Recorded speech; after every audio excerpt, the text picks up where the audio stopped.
Bonsoir, ravi de vous retrouver amis internautes de l'Ergui TV. Toujours nous allons parler de l'Euro 2024 avec la suite du programme. Après les matchs de poule, place maintenant au 8e de finale. C'était 2 semaines de compétition. Les phases de groupe de l'Euro, leurs 36 rencontres ont rendu leur verdict ce mercredi. Place désormais au 8e de finale de la compétition. 8 rencontres qui se tiendront entre samedi 16h et mardi 19h au rythme de 2 rencontres par jour. Ces 8e de finale débuteront donc samedi, 2e de son groupe grâce à un but salvateur de Zacchini. Au bout du temps additionnel, l'Italie affronte la Suisse qui a terminé à la 2e place du groupe A. Une rencontre qui se tiendra à 16h au stade olympique de Berlin. 3 heures plus tard, l'Allemagne, pays organisateur, continuera donc son Euro à domicile contre le Danemark, 2e du groupe C.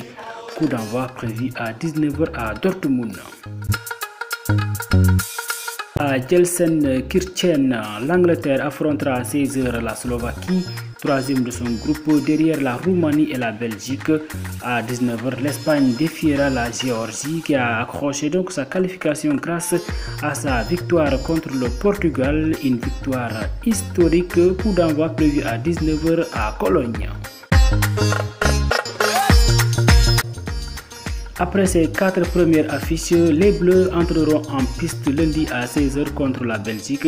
Ce sera donc à Düsseldorf, théâtre du premier match de l'équipe de France dans cet Euro. Place ensuite au Portugal, premier de son groupe contre la Slovénie et qui a réussi à s'extraire de son groupe C. La rencontre se jouera donc à Francfort. Mardi, la dernière journée des 8e de finale débutera par l'affrontement entre la Roumanie, leader du groupe O, et les Pays-Bas, surprenant 3e du groupe de la France. À 19h, Autriche sera opposée à la Turquie à Leipzig. Viendront ensuite les quarts de finale les 5 et 6 juillet. Le 5 à 18h, le vainqueur de la rencontre entre l'Espagne et la Géorgie affrontera celui du match entre l'Allemagne et le Danemark. À 19h, la France ou la Belgique sera opposée au Portugal ou la Slovénie. Le lendemain à 16h, l'équipe qui l'emportera entre la Suisse et l'Italie sera donc opposée à celle entre l'Angleterre et la Slovaquie qui gagnera. 3 heures plus tard, le dernier quart de finale de l'Euro verra s'affronter le vainqueur de Roumanie-Pays-Bas et celui d'Autriche-Turquie.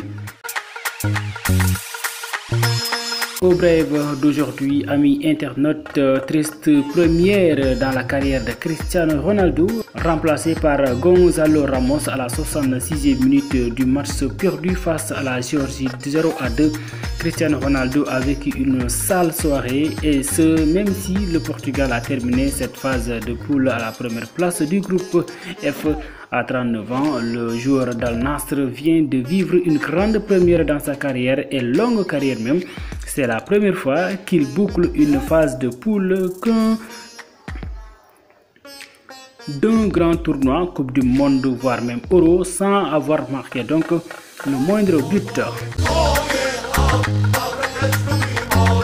Chaude réaction de Tiva Kvaratskhelia après la victoire de Géorgie contre le Portugal 2-0. La Géorgie a réalisé un grand exploit. Les hommes de Willy Sagnol ont battu le Portugal de Cristiano Ronaldo 2-0. Un succès qui permet aux partenaires de Tiva Kvaratskhelia de se qualifier pour les 8e de finale où ils affronteront donc l'Espagne. Interrogé à l'issue du match, la star du Napoli n'a pas cassé sa joie. Je cite: « Je suis très heureux aujourd'hui à réussir. Le Portugal a été une grande équipe. J'ai dit à tout le monde qu'on pouvait gagner. Je suis très fier. Je suis très heureux avec cette victoire. » Dans cette rencontre, il y a aussi une belle histoire entre Cristiano Ronaldo et Willy Sagnol. Retenez bien, en 2006, la France affronte le Portugal avec Willy Sagnol et Ronaldo sur la pelouse. Victoire des Bleus 1-0. En 2024, la Géorgie gagne face au Portugal 2-0 et se qualifie pour le 8e de finale avec un Willy Sagnol comme coach et Cristiano Ronaldo comme joueur. Nous terminons les informations à l'Angleterre. Phil Foden abandonne temporairement l'Euro pour assister à la naissance de son troisième enfant. Selon un porte-parole de la FA, Phil Foden s'est temporairement retiré au camp d'entraînement de l'équipe d'Angleterre en raison d'une affaire familiale urgente. Fabrizio Romano a donné plus d'informations à ce sujet et le retour au pays du Citizen est dû à la naissance de son troisième enfant. Voilà, amis internautes, c'est la fin de ce journal de l'Euro 2024. Pour ne rien rater de ces huitièmes de finale, mesdames et messieurs, veuillez vous abonner sur la chaîne, cliquez la cloche pour ne rien rater et likez.